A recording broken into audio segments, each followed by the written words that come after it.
Comment prendre la parole dans un événement et surtout comment ne pas passer à côté de votre investissement? En d'autres mots, comment transformer une prise de parole en machine à clients? C'est ce qu'on analyse dans cette vidéo. Alors peut-être avez-vous pris récemment la parole dans une foire, un salon, un congrès, un cercle d'affaires et vous vous êtes royalement planté. Ça ne veut pas dire que vous avez mal parlé, mais ça veut tout simplement dire que vous avez fait 0 client. Tout au plus, avez-vous glané quelques cartes de visite qui, comme toutes les autres, vont finir au fond d'un tiroir. Alors oui, vous êtes passé à côté de votre investissement. Et si vous n'avez pas encore pris la parole, mais que vous allez bientôt la prendre, vous allez vous aussi très certainement passer à côté de votre investissement parce que c'est ce qui arrive à 9 personnes sur 10.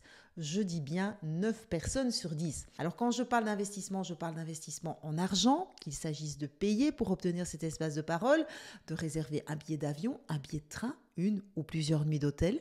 Mais je parle aussi d'investissement en temps, de l'énergie que vous allez investir avec l'espoir de faire des ventes et de gagner des clients. Alors quand je dis que 9 personnes sur 10 passent à côté de leur objectif, je sais de quoi je parle, puisque j'ai moi-même organisé pendant 15 ans des très gros congrès, j'ai commercialisé plus de 1000 conférences commerciales et j'ai constaté que 9 personnes sur 10 venaient me trouver en me disant « Tu sais Sabine, tes conférences c'est très cher » et oui, chez moi c'était très cher et ça ne rapporte rien. Alors ce que je veux faire dans cette vidéo, c'est vous donner 3 leviers qu'il faut mettre en place pour cartonner dans vos prises de parole dans un événement, qu'il s'agisse, je vous l'ai dit, de prendre la parole dans une foire, un congrès, un cercle d'affaires ou même chez un client, parce que ces codes sont valables quel que soit l'endroit où vous prenez la parole. Premier levier, première règle, il faut vous fixer un objectif, parce que si votre objectif est flou, vos résultats seront flous également. Il peut s'agir de quelques prospects, il peut s'agir de faire des ventes, peu importe, mais l'objectif doit être défini. Alors peut-être va-t-on vous proposer d'intervenir à titre gratuit en échange de visibilité. C'est un choix, vous pouvez le faire, mais sachez que si vous le faites, ce sera souvent gratuit, il s'agira souvent d'un échange, votre prestation contre de la visibilité. Ce que veut l'organisateur, c'est avoir du contenu dans son programme sans que ça lui coûte trop d'argent. Alors vous pouvez le faire, c'est un choix, faites-le, mais attention, faites-le bien puisque c'est ici votre crédibilité qui est engagée. Deuxième règle, toujours collaborer avec l'organisateur de l'événement. Qu'est-ce que j'entends par là? En général, dans toute prise de parole, vous allez prendre la parole dans un événement qui est organisé par d'autres pour vous. Et ce n'est pas vous qui allez faire la promotion de l'événement. Vous allez donc avoir tendance à considérer que vous devez faire très peu d'efforts, que c'est l'organisateur qui va se charger de tout, jusqu'au jour J où vous allez vous retrouver dans la salle avec 0 personne dans la salle. C'est déjà arrivé d'avoir 1 ou 2 personnes dans la salle.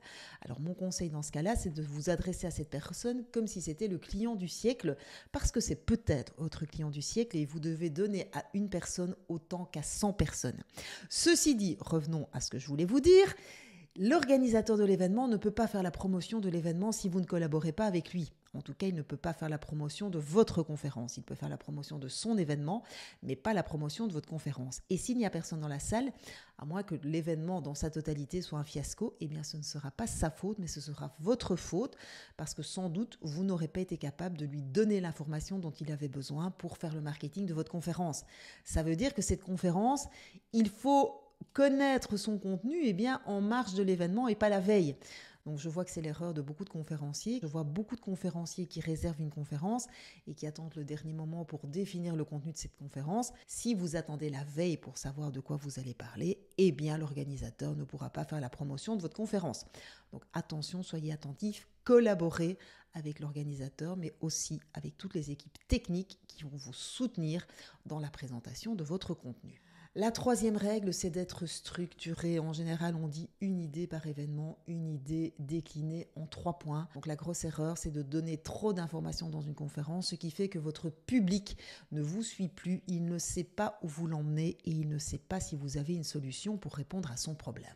Et puis petit bonus, ne cavalez pas à la fin de l'événement, donnez-vous du temps pour répondre aux questions des personnes qui voudraient échanger avec vous. C'est important parce que c'est en général après la présentation que ça se passe. Alors si vous avez pris la parole et que vous vous êtes planté, et si vous allez prendre la parole et que vous ne voulez pas vous planter, je vous ai préparé une petite vidéo gratuite que je vous suggère de visionner et qui va vous donner les codes de la conférence. Parce que oui, une prise de parole, quelle qu'elle soit, qu'elle soit dans une foire, un congrès, un salon, un cercle d'affaires, elle va suivre les codes de la conférence et ces codes de la conférence, il faut les connaître.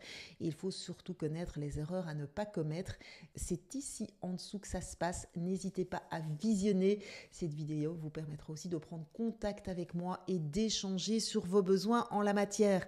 Alors si vous investissez de l'argent, eh bien prenez la peine d'investir aussi du temps dans votre préparation. C'est le conseil que je vous donne aujourd'hui. N'oubliez pas de vous abonner. On se retrouve très vite. À tout bientôt. Ciao, ciao.